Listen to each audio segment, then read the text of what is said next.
Hello दोस्तों, क्या हाल है आपके। आज की इस वीडियो में हम बात करने वाले हैं टॉप 10 जेनेरिक एंटीबायोटिक्स के बारे में। इस वीडियो में हम जानेंगे ये टॉप 10 एंटीबायोटिक्स की क्लास क्या होती है, इनका मैकेनिज्म ऑफ एक्शन क्या होता है और ये किस लिए यूज़ होती है। तो ये सारी चीज़ें हम ब्रीफली जानेंगे, थोड़ा थोड़ा करके सारी चीज़ों को जानेंगे। तो आइए शुरू करते हैं आज की इस वीडियो। तो चलते हैं सबसे पहली एंटीबायोटिक की तरफ, जो कि है अमोक्सिसिलिन। ये पेंसिलिन लाइक एंटीबायोटिक्स है क्योंकि ये पेंसिलिन से थोड़ा अलग है, और कुछ जैसे किसी किसी केस में आप पेंसिलिन रेजिस्टेंट हो जाते हो तो उस केस में इस मेडिसिन को प्रिस्क्राइब किया जाता है, और इसको अदर मेडिसिन के कॉम्बिनेशन में भी यूज़ किया जाता है। उस केस में इसकी डोजेज़ में डिफरेंस आ जाता है। और अगर हम बात करें इसका मैकेनिज्म ऑफ एक्शन क्या होता है, तो ये सेल वॉल सिंथेसिस इनहिबिटर है। ये बीटा लैक्टम एंटीबायोटिक्स है। एक हिसाब से देखा जाए तो ये बैक्टीरियल सेल वॉल के ग्रोथ को, मतलब ऐसे बैक्टीरिया की जो सेल वॉल होती है उसको एकदम वीक कर देते हैं, जिसकी वजह से सेल लाइसिस हो जाता है और सेल डेथ हो जाता है, जिससे बैक्टीरियल ग्रोथ रुक जाती है। और ये ग्रोइंग बैक्टीरिया के केस में, मतलब जब बैक्टीरिया ग्रो हो रहे होते हैं उसी केस में काम करती है।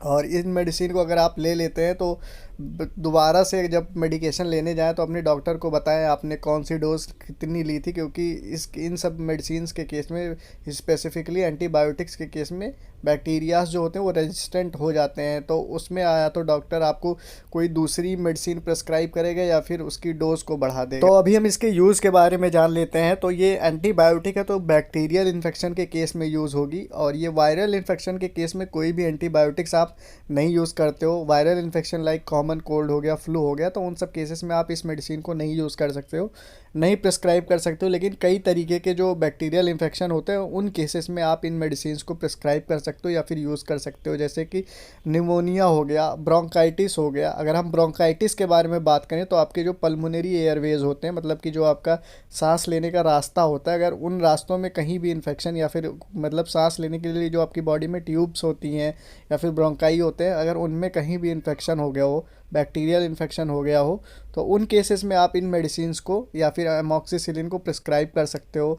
ईयर इन्फेक्शन में, ईयर में कोई बैक्टीरियल इन्फेक्शन हो गया, नोज़ में हो गया, थ्रोट में हो गया, यूटीआई मतलब यूरिनरी ट्रैक्ट इन्फेक्शन हो गया है आपके, तो उन केसेस में इस मेडिसिन को यूज़ कर सकते हो।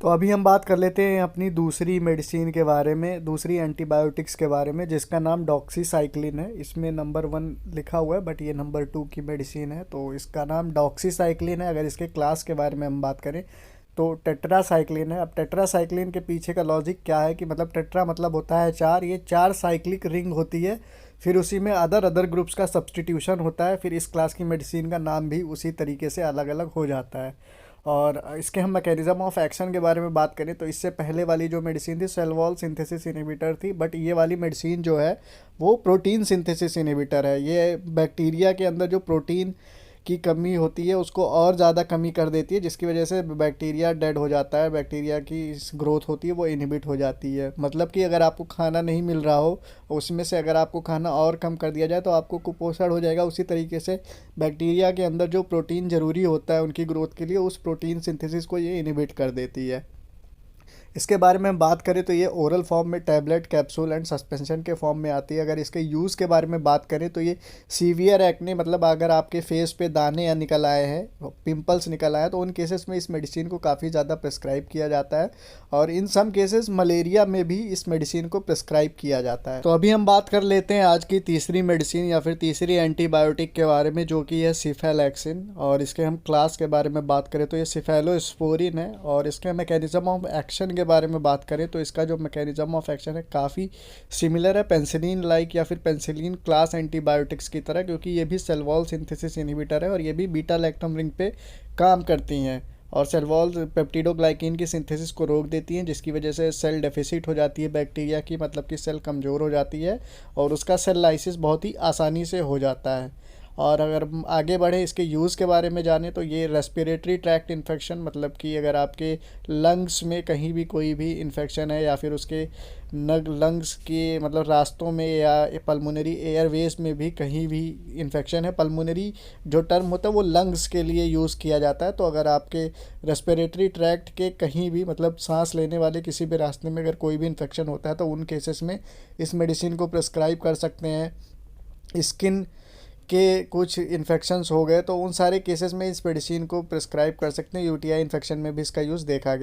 तो अभी हम बात कर लेते हैं अपनी अगली और चौथी मेडिसिन या फिर चौथी एंटीबायोटिक के बारे में, जिसका नाम है सिप्रोफ्लॉक्सिन, और ये फ्लोरोक्विनिलोन्स की क्लास की मेडिसिन है और ये अभी तक की सबसे अलग टाइप की मेडिसिन है। इसका मैकेनिज्म ऑफ एक्शन भी सबसे अलग है, क्योंकि इससे पहले आपने सेल वॉल सिंथेसिस इनहिबिटर देख लिया और आरएनए राइबोसोमल सिंथेसिस इनहिबिटर या फिर आरएनए सिंथेसिस इनहिबिटर देख लिया, बट ये डीएनए सिंथेसिस इनहिबिटर है। ये बैक्टीरियल डीएनए के सिंथेसिस को इनहिबिट कर देती है, जो अल्टीमेटली बैक्टीरियल सेल डेथ हो जाती है और जिससे बैक्टीरियल इन्फेक्शन रुक जाती है। और इसकी जो क्लास है वो फ्लोरोक्विनिलोन्स है। और इसके हम यूज़ के बारे में बात करें तो ये severe type of bacterial infections like pneumonia, gonorrhoea. Gonorrhoea एक सेक्सुअली ट्रांसमिटेड डिजीज़ है, टाइफॉइड एंड इन्फेक्शियस डायरिया के केस में इस मेडिसिन को यूज़ किया जाता है, बट इसके बहुत ज़्यादा सीवियर साइड इफ़ेक्ट्स होते हैं। और ये मेडिसिन प्रोहिबिटेड है डेयरी प्रोडक्ट्स, मतलब आप कभी दूध खाएं या फिर पनीर खाएं या फिर दही खाएं तो उन केसेस में, या फिर कैल्शियम से रिलेटेड कोई भी प्रोडक्ट खाते हैं तो इस मेडिसिन को ना लें, क्योंकि कैल्शियम इस मेडिसिन से कॉम्प्लेक्स फॉर्म कर लेता है, जिससे आपकी बॉडी में काफ़ी ज़्यादा सीवियर साइड इफ़ेक्ट देखने को मिल सकते हैं। तो अभी हम बात कर लेते हैं अपनी अगली मेडिसिन या फिर अगली एंटीबायोटिक के बारे में, जो कि है क्लिंडामाइसिन। अगर हम उसके क्लास के बारे में बात करें तो लिंकोसामाइड डेरिवेटिव या लिंकोसामाइड क्लास की एंटीबायोटिक है, जिसका मैकेनिज्म ऑफ एक्शन भी है प्रोटीन सिंथेसिस या फिर राइबोसोम सिंथेसिस। ये 50 राइबोसोमल यूनिट को इनहिबिट करती है, जिसकी वजह से आरएनए सिंथेसिस इनहिबिट हो जाता है एंड अल्टीमेटली बैक्टीरियल सेल की डेथ हो जाती है। अगर हम इसके यूज़ के बारे में बात करें तो इसका बहुत ज़्यादा कॉमन यूज़ है पिंपल्स के केस में, एक्ने के केस में काफ़ी ज़्यादा प्रिस्क्राइबिंग मेडिसिन है, काफ़ी ज़्यादा प्रिस्क्राइब की जाती है। उसके अलावा अगर आपके एब्डोमेन मतलब पेट में कहीं भी इन्फेक्शन हो गया है, हड्डियों में इन्फेक्शन है या फिर किसी स्किन में या फिर सॉफ्ट टिश्यूज़ में बैक्टीरियल इन्फेक्शन है, तो उन सारे केसेस में इस मेडिसिन का यूज़ पाया गया है। तो 5 एंटीबायोटिक्स के बारे में बात करने के बाद वीडियो काफ़ी ज़्यादा लंबी हो गई है, तो हम बची हुई 5 एंटीबायोटिक्स के बारे में अगली वीडियो में बात करेंगे। अगर इस वीडियो से आपको थोड़ी बहुत भी नॉलेज मिली हो या फिर थोड़ी बहुत भी हेल्पफुल लगी हो, ये वीडियो नॉलेजेबल लगी हो, तो आप कमेंट सेक्शन में हमें बता सकते हैं अपना सजेशन, एंड इस वीडियो को लाइक कर सकते हैं और हमारे चैनल को सब्सक्राइब करके रख लें, क्योंकि हमारे चैनल में medicine and health related videos आती रहती हैं। होपफुली ये वीडियो आपके लिए थोड़ी बहुत हेल्पफुल रही हो। अगर वीडियो पसंद आई हो तो नीचे दिए गए लाल बटन को दबाकर चैनल को सब्सक्राइब करें, लाइक करें और कमेंट्स में ज़रूर बताएं अगर आपका कोई भी सजेशन या फिर कोई भी क्वेरी रहती है तो।